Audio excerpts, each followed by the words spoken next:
ചെറുതായിട്ട് ഞാൻ നിങ്ങളെ ഒന്ന് കൊതിപ്പിക്കട്ടെ. അപ്പഴ് ഒരു മിക്സിയുടെ ജാറിലോട്ട് ഒരു 2 മുട്ടേന്റെ വെള്ള മാത്രം എടുത്താൽ മതി, പുഴുങ്ങിയത്. ഇനി അതിലേക്ക് ഒരു 2 വറ്റൽമുളകും ചേർത്ത് കുറച്ച് പാല് ചേർത്ത് കൊടുക്കാം. ഇനി അതിലേക്ക് 3 വെളുത്തുള്ളി അല്ലിയും ചേർത്ത് നല്ല പേസ്റ്റ് പോലെ ഒന്ന് അരച്ചെടുത്ത് കൊണ്ടുവരണം. ദാണ്ടെ ഇതുപോലെ. ഇനി ഇതങ്ങോട്ട് മാറ്റി വെക്കാം. ഒരു ബൗൾ എടുത്തിട്ട് അതിലേക്ക് കുറച്ച് നമ്മുടെ തക്കാളി ഉണ്ടല്ലോ അത് അരിഞ്ഞത് ചേർത്ത് കൊടുക്കാം. ഇനി കുറച്ച് നമ്മുടെ സവാള അരിഞ്ഞതും കൂടെ ചേർത്ത് കൊടുക്കുന്നുണ്ട്. ഇനി നമ്മൾ നേരത്തെ മാറ്റി വെച്ച മഞ്ഞക്കരുവ് ഉണ്ടല്ലോ അതും ചേർക്കുന്നുണ്ട്. വേറെ 2 മുട്ടയും ഇതുപോലെ ഒന്ന് അരിഞ്ഞ് ചേർത്ത് കൊടുക്കുന്നുണ്ട്. ഇനി നമ്മൾ റെഡിയാക്കി വെച്ചേക്കുന്ന മയണൈസ് ഉണ്ടല്ലോ അത് ഇതിലേക്ക് അങ്ങോട്ട് ചേർത്ത് കൊടുക്കാം.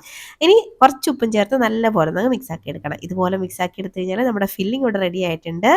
ഇനി ഒരു പാൻ അടുപ്പത്തേക്ക് വെച്ചിട്ട് ചപ്പാത്തി ചേർത്ത് കൊടുക്കാം. അതായത് ചപ്പാത്തി വേവിച്ചെടുക്കുകയാണ് കേട്ടോ. അപ്പോൾ 2 സൈഡ് ഒന്ന് ഇതുപോലെ തിരിച്ചിട്ട് ഒരു സൈഡ് ഒന്ന് റെഡി ആയിട്ട് വരുമ്പോഴേക്കും ഇനി ഇതിൽ മറ്റേ സൈഡിലേക്ക് ഇതുപോലെ മുട്ട ഒന്ന് ഇങ്ങനെ ഒഴിച്ചു കൊടുക്കുക. മുട്ട ഒന്ന് അടിച്ചു വെച്ചതാണ്, കുറച്ച് ഉപ്പും ചേർത്ത്. ഇനി അതൊന്ന് വെന്ത് വരുമ്പോഴേക്കും ഒരു സൈഡൊക്കെ ഒന്ന് റെഡി ആയിട്ട് വരുമ്പോഴേക്കും നമുക്കൊന്ന് തിരിച്ചിട്ട് കൊടുക്കാം.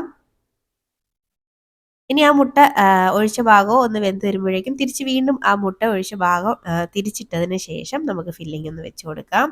ഇനി ഇതിലേക്ക് ഫില്ലിംഗ് വെച്ച് കൊടുക്കാം കേട്ടോ. അപ്പം നിങ്ങളുടെ ഒരു ഇഷ്ടത്തിനനുസരിച്ച് ഒക്കെ വെച്ചെടുത്തോളൂ, അങ്ങനെ കണക്കൊന്നുമില്ല. അപ്പോൾ ഇതെല്ലാം ഒന്ന് വെച്ച് കൊടുത്തിട്ട് നമുക്കിങ്ങനെ ഒന്ന് റോളാക്കി എടുത്തു കഴിഞ്ഞാൽ നല്ല അടിപൊളി ഒരു റോളാണെടോ. ഇങ്ങനെ കഴിച്ചാൽ ഇങ്ങനെ കഴിച്ചുകൊണ്ടേ ഇരിക്കും കേട്ടോ.